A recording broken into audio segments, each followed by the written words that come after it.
Hello everyone, आज इस video में मैं बहुत सारी चप्पल खाने वाला हूँ क्योंकि आज हम बात करेंगे top 10 characters of JJK Jujutsu Zandu Balm Kaisen. Disclaimer, ये लिस्ट बस मेरा एक ओपिनियन है, कृपया करके इसे आपकी एग्जाम की तरह सीरियसली ना लीजिए। नंबर 10, गोजो को मारने वाला तोजी। इस बंदे के पास भाई अंडे जितनी कर्स एनर्जी है, मतलब 0 कर्स एनर्जी है और उसके बावजूद ये इतना खतरनाक बैटल करता है। इस बंदे के पास कर्सेस की बहुत अच्छी अंडरस्टैंडिंग है भाई, और ये हम सब की तरह बहुत जीनियस भी है। हाँ, और कॉम्बैट में तो भाई इस बंदे का कोई सवाल नहीं है, बहुत ही अच्छा है। तुम खुद सोचो, गोजो को मारा था, उसका अंदर का पूरा सॉस बाहर निकाल लिया था इसने यार, दबा दबा के। तो तुम समझ सकते हो कितना अच्छा कॉम्बैट स्किल है इसका। हाँ, वो अलग बात है कि फिर तोजी के साथ क्या हुआ बहुत जोर से बॉल लग गई उसको और इसकी 0 कर्स एनर्जी की वजह से भाई ये कोई भी बैरियर के अंदर घुस सकता है, ठीक है, और किसी भी जुजुत्सु सॉर्सरर को पता भी नहीं चलेगा। एकदम चोर की तरह तोजी घुस सकता है भाई, चोरी है सारा। Number 9, Hajime Kashimo. ये सॉर्सरर भाई 400 साल पुराना है, ठीक है, और अपने जमाने में ये one of the strongest sorcerer था। और पता है क्या, बंदे ने अपने आधे से ज्यादा एबिलिटी यूज ही नहीं की है भाई, जैसा हम हमारा दिमाग नहीं करते। अब मतलब डोमेन एक्सपेंशन वगैरह भी उसने आज तक यूज नहीं किया, और फिर भी वो स्पेशल ग्रेड जितना स्ट्रॉन्ग है। और इस बंदे ने अपने इनेट टेक्निक सुकुना से लड़ने के लिए बचा के रखा है, और शायद जब इसकी और सुकुना की बैटल होगी तब शायद हमें हाजिमा की पूरी पावर देखने को मिलेगी। नंबर 8, किंजी हकारी। हकारी JJK में एक 3rd ईयर है, और गोजो खुद बोला कि मे बी इन फ्यूचर वो गोजो जितना स्ट्रॉन्ग हो। मेरे को लगता है गोजो भी मजाक ही कर रहा था मेरी तरह। और उसकी कर्स एनर्जी स्पेशल ग्रेड जितनी है, जबकि वो खुद अनग्रेडेड है अभी। मतलब दिखने में बच्चा जैसा, लेकिन अंदर बाप जैसी शक्ति है, सीधी भाषा में अगर मैं समझाऊं तो। बट ये काफी नहीं है नंबर 8 स्पॉट पर आने के लिए। इसका domain expansion, ideal death Gamble, ये सब कुछ चेंज कर देता है। जैसा उस डोमेन का नाम है वही उसका काम है। अगर हकारी ने अपने डोमेन में किसी को हिट कर दिया, ठीक है, ये 100% एक्यूरेसी नहीं होती इसकी, लेकिन गैम्बल की तरह होता है, ठीक है, बाय लक। तो अगर हकारी ने किसी को भी हिट कर दिया ना, तो वो बहुत ज्यादा शक्तिशाली हो जाता है, इनविंसिबल हो जाता है। मतलब 4 मिनट 10 सेकंड के लिए इनफाइनाइट कर्स एनर्जी मिलती है उसे, और इस इनफाइनाइट कर्स एनर्जी की मदद से हकारी अपने आप को आराम से हील कर सकता है भाई, भले ही उसे कितना भी भयंकर बड़ा डैमेज क्यों ना हुआ हो। इसीलिए शायद ये इतना स्ट्रॉन्ग है। गोजो मजाक नहीं कर रहा था भाई, लग रहा है। नंबर 7, यूकी सुमो, मेरा मतलब यूकी तुकुसुमो, पता नहीं क्या नाम है। हमारी तोदो की मेंटर और एक स्पेशल ग्रेड सॉर्सरर। इसकी इनटेक टेक्निक का नाम है स्टार रेज, जिसमें तुम अपने शिकिगामी का वेट को वर्चुअली यूज कर सकते हो। जैसे कि मैंने आपको बताया, ये एक स्पेशल ग्रेड सॉर्सरर है, लेकिन as compare to other special grade sorcerer ये सबसे कमजोर है यार।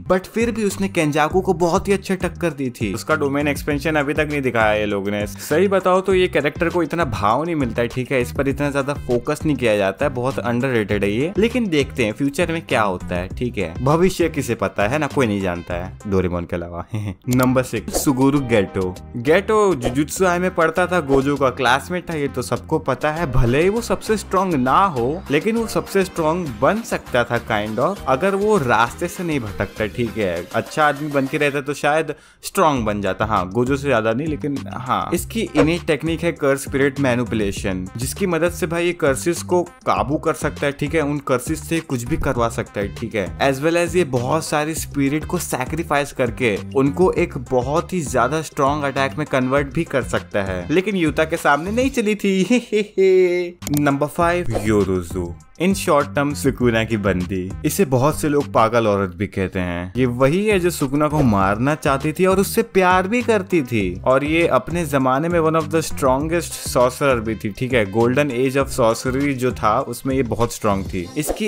इनेट टेक्निक इसे अलाउ करती है कोई भी चीज को 0 से बनाने में भाई, मतलब कंस्ट्रक्ट कर सकती है कोई भी चीज को, और इसको करने के लिए बहुत ज्यादा कर्स एनर्जी लगती है, ठीक है। इसका डोमेन एक्सपेंशन भी 3 लेयर्स का है, और इसके डोमेन के अंदर इसने जो कोई भी चीज खुद से क्रिएट करी हो, फॉर एग्जांपल पिचकारी, तो ये किसी को भी श्योर हिट कर सकती है अपने डोमेन एक्सपेंशन के अंदर, अपने ही टूल्स का इस्तेमाल करके जो इसने खुद क्रिएट करी हो। इसने अपने सपनों के राजा के साथ यानी सुकुना के साथ 1v1 भी किया था। उस समय सुकुना के पास 15 फिंगर्स की ताकत थी, लेकिन उस बैटल में हमारी योरुजु हार जाती है। वेरी सैड दोस्तों। और कर प्यार। अब तुम लोग ये मत पूछना कि भाई इस लिस्ट में मेगुमी, यूजी वो सब लोग कहाँ हैं, ठीक है। देखो वो लोग इतने भी खतरनाक नहीं है, ठीक है। कहने का मतलब है कि वो अभी धीरे धीरे सब चीजें सीख रहे हैं, तो बहुत जल्दी स्ट्रॉन्ग हो जाएंगे और ये लोगों से कैचअप कर लेंगे। तो हम अगले साल उनके बारे में बात करेंगे जब जेजे की खत्म हो जाएगा। नंबर 4, गोजो का रिश्तेदार Utah. Utah currently jujutsu high में सेकंड ईयर है और जेजे के जीरो मूवी का प्रोटोगनिस्ट भी था ये। इसकी इनेट टेक्निक है भाई कोई भी सॉर्सरर की टेक्निक को कॉपी करना। भाई सिंपली कितनी भी पावरफुल टेक्निक क्यों ना हो, ये बस कॉपी पेस्ट कर देता है। और इतना ही नहीं, यूता एक स्पेशल ग्रेड सॉर्सरर है जो कि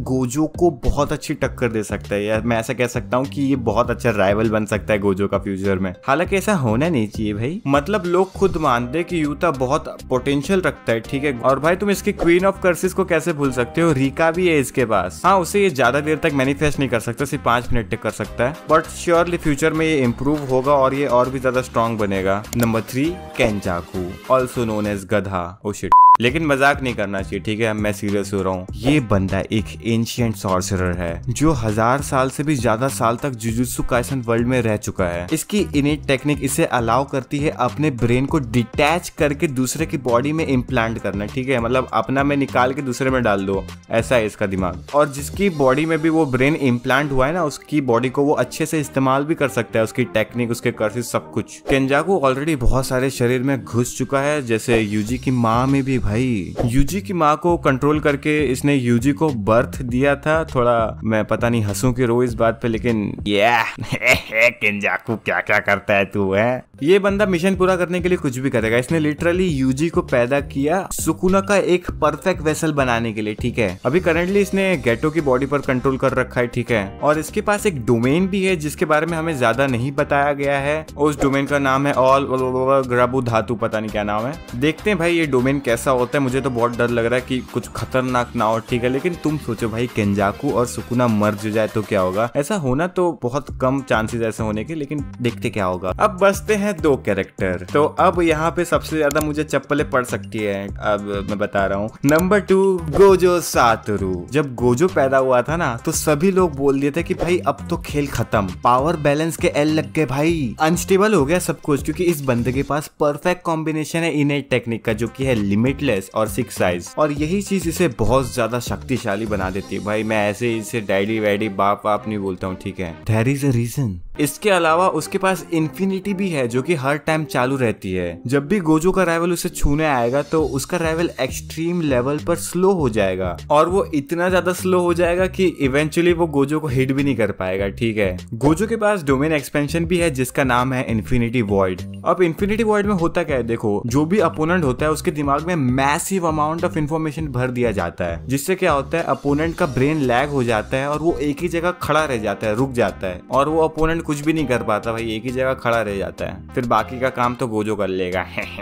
तो तुम्हें समझ आ गया होगा गोजो कितना पावरफुल है। अब बात करते हैं नंबर 1 की। Number 1, Charizard. Number 1, Ryomen Sukuna, king of all curses. देखो वैसे सुकुना तो एक कर्स है, लेकिन वो एक टाइम पे जुजुत्सु सॉर्सरर भी था, ठीक है। अपने जमाने में Sukuna one of the strongest sorcerer था भाई, लोग इससे कांपते थे। सुकुना मर गया था तो उसने अपने आप को कर्स ऑब्जेक्ट में कन्वर्ट कर लिया था। अब आपको पता है कि कर्स ऑब्जेक्ट को डिस्ट्रॉय नहीं किया जा सकता है। उसने अपनी पावर्स को 20 फिंगर्स में डिस्ट्रीब्यूट कर दिया था। और ऐसी बहुत बातें हैं जो कि हमें पता नहीं है सुकुना के बारे में, जैसे कि अभी तक उसकी इनेट टेक्निक के बारे में हमें नहीं पता है, बट उसके डोमेन एक्सपेंशन के बारे में हमें बताया गया है, जो कि है मेलोवेंट श्राइन। इस डोमेन एक्सपेंशन में क्या होता है भाई, जो भी अपोनेंट होगा ना, उस पर कंटिन्यूसली स्लैशेस का हमला होगा, ठीक है। जब तक वो मर नहीं जाएगा तब तक उस पर स्लैशेस होते रहेंगे। अभी करंटली मांगा में गोजो से लड़ रहा है भाई, ठीक है। अब पता नहीं भाई मांगा में क्या चल रहा है वीडियो बनाते समय, लेकिन बहुत ही बेस्ट बैटल होगी शायद वो। देखते हैं आगे सुकुना की पावर कैसी होती है, क्या होती है। लेकिन तुम खुद एक बार ध्यान से सोचो, एक ऐसा सॉर्सरर जो कि बहुत स्ट्रॉन्ग था अपने जमाने में, और वो जब मरा तो उसने अपने आप को एक ऑब्जेक्ट में कन्वर्ट कर दिया। यही चीज इसे बहुत स्ट्रॉन्ग बनाती है। सही में पता चल रहा है गोजो ने ये वीडियो देख ली, फिर वो भी अपने आप को कर्स ऑब्जेक्ट में कन्वर्ट कर लिया।